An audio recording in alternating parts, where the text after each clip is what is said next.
My wife sent me a congrats on the promotion cake, but I was fired 3 weeks ago. She knew.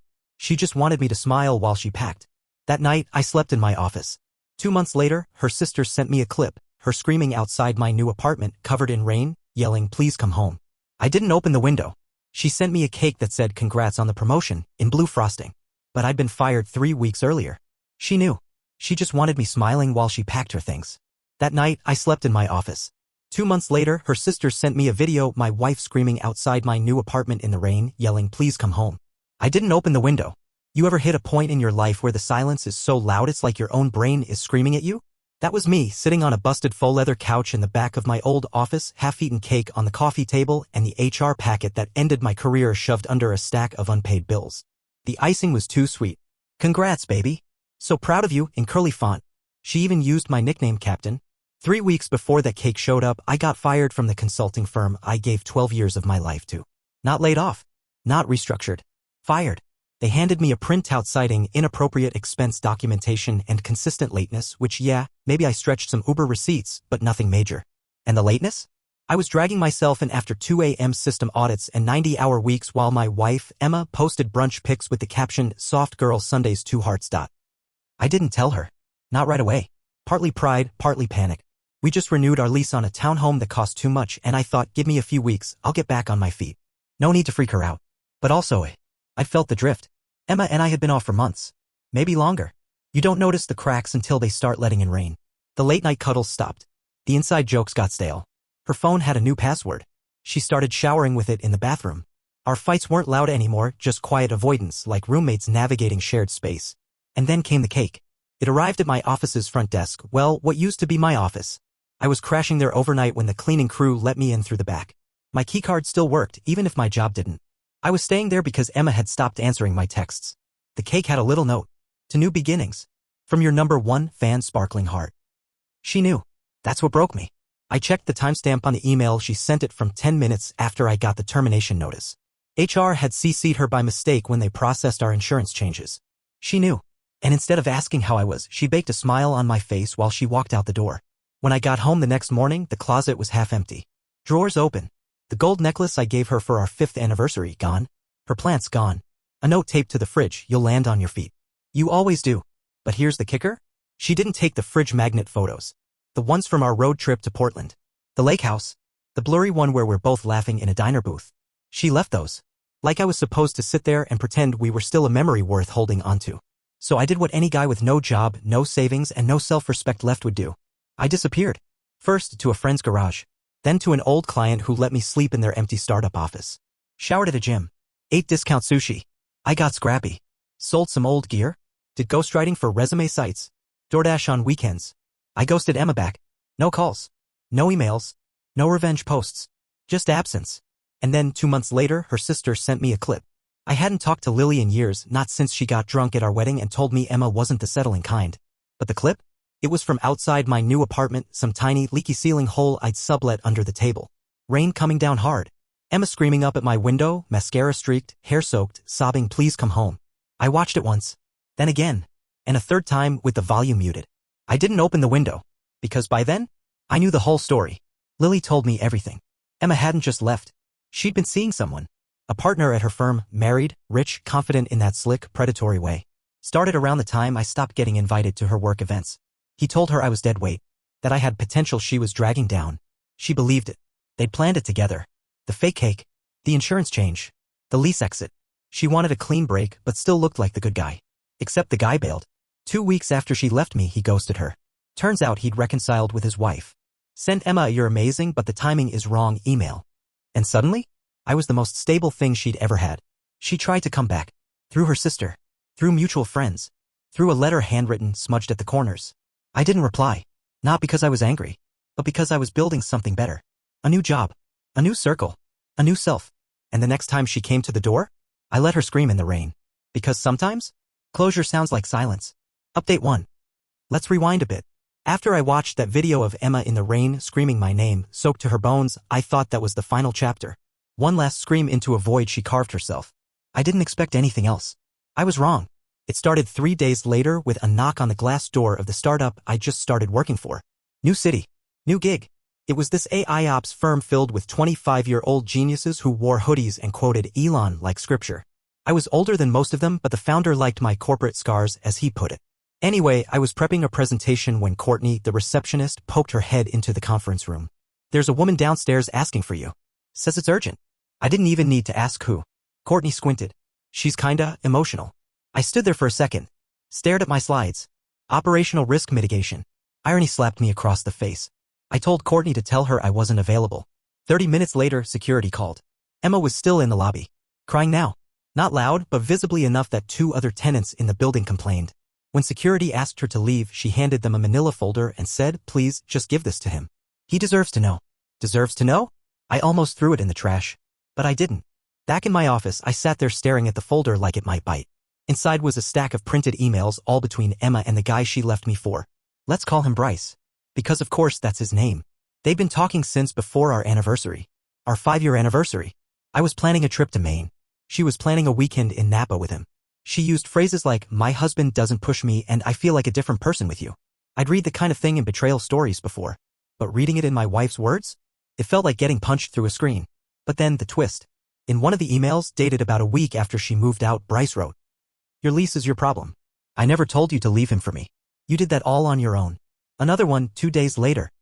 "Stop blowing up my phone. My wife knows. She's furious. I'm not ruining my marriage over an office fling."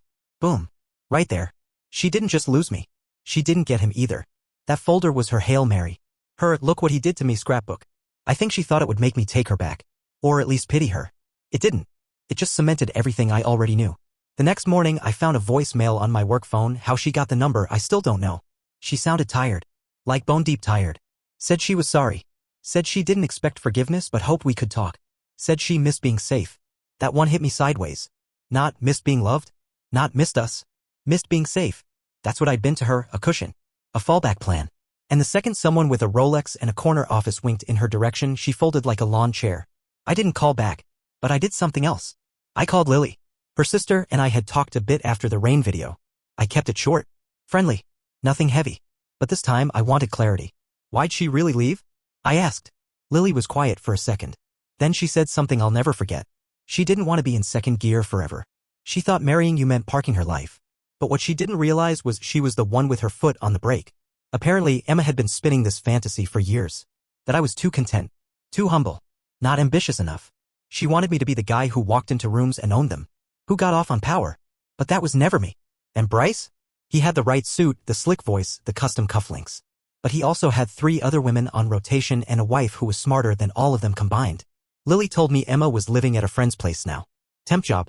Cut off by most of her circle. She tried dating again. Didn't stick. Burned too many bridges. "You were her calm," Lily said. "Now she's just noise." Later that week, I came home to find a small package at my door. No return address. Inside was a flash drive. And a sticky note. "You should know what she was saying about you before she left." It was from an old coworker of Emma's. Someone we'd both hung out with. Let's call her Jenna. On the drive were screenshots from a group chat, one Emma had with 4 of her closest friends. In one message, Emma wrote, "Honestly, I think I outgrew him. He still wears those stupid sneakers like he's in college. And his idea of a romantic night is Netflix and ramen. Bryce takes me to rooftop bars. That's more my speed now." Another message from a friend said, "So just end it. Don't drag it out." Emma replied, "I will. I just want him to land somewhere soft. I can't handle a messy breakup." She wanted me to be the clean exit. The well-behaved ex who made it easy to leave. And when that didn't work, she tried to crawl back. That was when I knew what I had to do. Not revenge. Not drama. Just closure. I boxed up the last few things she'd left behind, some jewelry, a book, a scarf that still smelled like her old perfume. I mailed it to her, no note, no signature. Then I went to a notary and filed a legal name removal from our shared lease. I changed my emergency contacts. Switched banks. Digitally and emotionally, I severed the last threads. And then, I went to the bakery she used to love. The one with the pistachio croissants and terrible parking. I bought one. Sat at a little corner table. Ate it slow. I wasn't thinking about her anymore. I was thinking about me. About what it means to be wanted, not just used. About how sometimes the kindest thing you can do for someone who wrecked you is disappear from their narrative completely. Let them star in the tragedy they wrote. Alone. Update 2. This was supposed to be over. After I mailed back her stuff and cut the digital ties, I thought I'd finally flipped the last page of the saga. I was wrong again. Let me walk you through the past 3 weeks. It started with a letter from my building's management. Certified. Cold. Legal. We regret to inform you that a complaint has been filed against you for harassment and emotional endangerment. Pending review, your lease may be subject to early termination. I read it twice. Harassment? Emotional endangerment? I hadn't spoken to Emma since the flash drive. Hadn't called. Hadn't emailed. The last words I said to her were, "You should go." And I meant them. But Emma? She wasn't done writing her story. And this time she wanted to make me the villain. Later that day, I got a knock at my door. 2 plainclothes officers. Polite. Professional. Holding a packet. She'd filed for a restraining order. Claimed I was stalking her. That I monitored her movements, contacted her employer, and had followed her home on multiple occasions. She said I slashed her tire. Left a threatening note. I felt my stomach drop through the floor. Because even though I knew none of that was true, I also knew how this looked. A recently separated guy. A bitter breakup. A paper trail of silence doesn't look impressive in court, it looks incomplete. But here's the thing about Emma. She always underestimated the little things.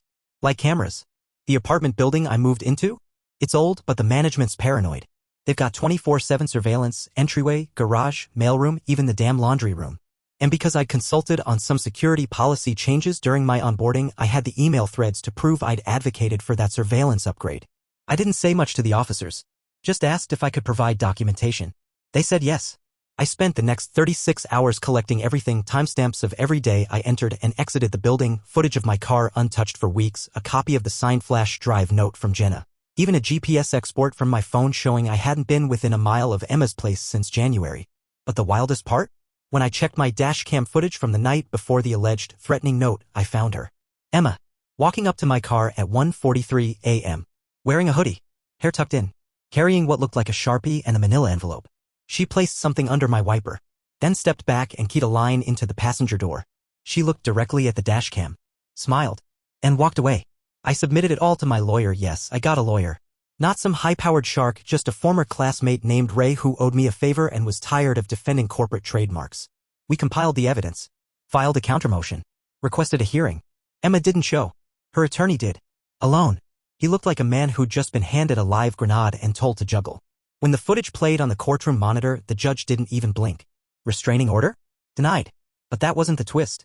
The twist came 2 days later. I got a call from Lily. Emma had checked into a facility. Not permanently. Not the kind of facility people whisper about. But a place. A break. Her mother called it a retreat center. Lily called it a damage control pit stop.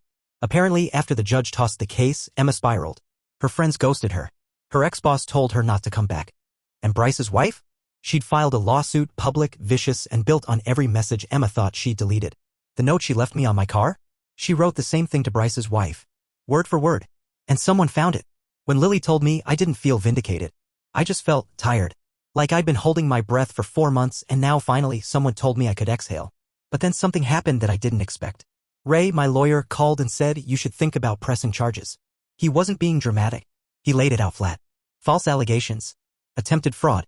Defamation. Property damage. Civil claims. The footage alone could bury her financially for years. And I thought about it. For days. I imagined the courtroom. Her face when the verdict came. The settlement money. The headlines. But I also thought about who I'd become. Not who I was when she left. Who I was now. Because the truth? I didn't want her destroyed. I wanted her to vanish. I wanted silence, not victory laps. So I told Ray to draft a different kind of letter. One that said, "We reserve the right to pursue all legal remedies but will not proceed at this time, provided no further contact or action is taken against our client. Any future engagement, direct or indirect, will trigger immediate response." It wasn't forgiveness. It was a warning. And a promise. 3 days later, Lily sent me a message. She's gone. Moved in with a cousin upstate. Deleted all social media. Her phone number changed. I think she finally realized you weren't the soft landing she imagined. And for the first time in 5 months, the world was quiet. No knocks. No letters. No voicemail stabs. Just quiet. Last week, I started seeing someone. It's early. Coffee dates. Shared books. Long walks that feel like breathing. She knows everything. I told her about the cake. The car. The rain. All of it. She didn't flinch. Just asked one question. Do you still love her? I said no. She nodded. And that was it. Nothing dramatic. No slow piano music in the background. Just 2 people moving forward. Because that's what this whole thing taught me. It's not the betrayals that define you. It's the rebuild. Update 3. 6 months. That's how long it's been since the courtroom, the counterclaim, the security footage. 6 months since I last saw Emma's name flash on any device. 6 months since the knock on my door stopped sounding like a trigger. I moved. New apartment. Different skyline. Farther from the places she used to haunt, closer to a little bookstore with a sleepy cat in the window and a barista who knows I hate foam. I changed numbers. Cut old threads.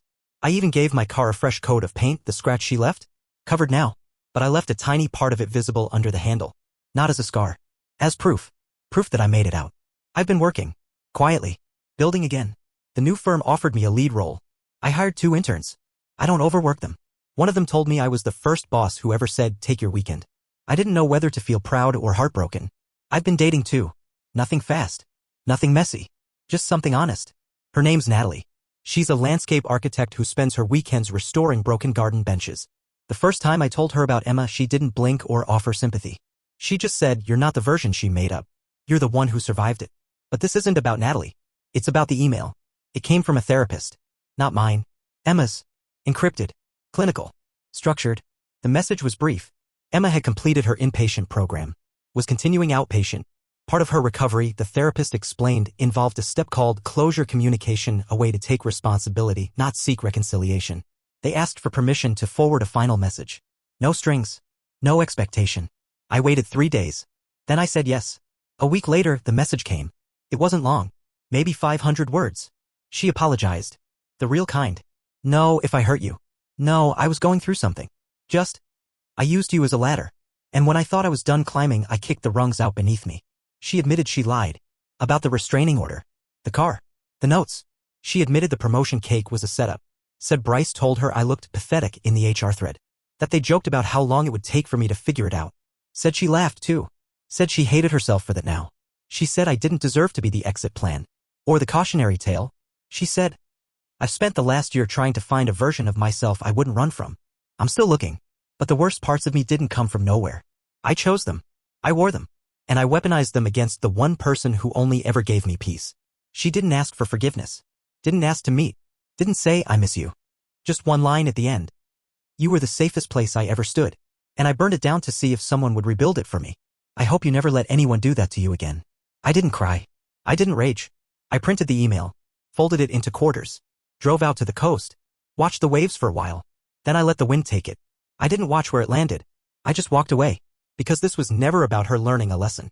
It was about me unlearning the idea that I needed to be someone's anchor while they tried every current but mine. You want to know what healing looks like? It's not a viral quote or a burning box of memories. It's opening your fridge and realizing nothing inside it makes you sad anymore. It's sitting in a car you paid for, windows down, music playing, and not once thinking about who used to ride shotgun. It's saying I'm done and not needing an audience to believe it. It's peace. And peace doesn't need a final word. But I'll give you one anyway. Not for Emma. For me. Here it is. I'm not the promotion she faked. I'm not the husband she left. I'm not the chapter she skipped to get to the good part. I am the good part. And I'm just getting started.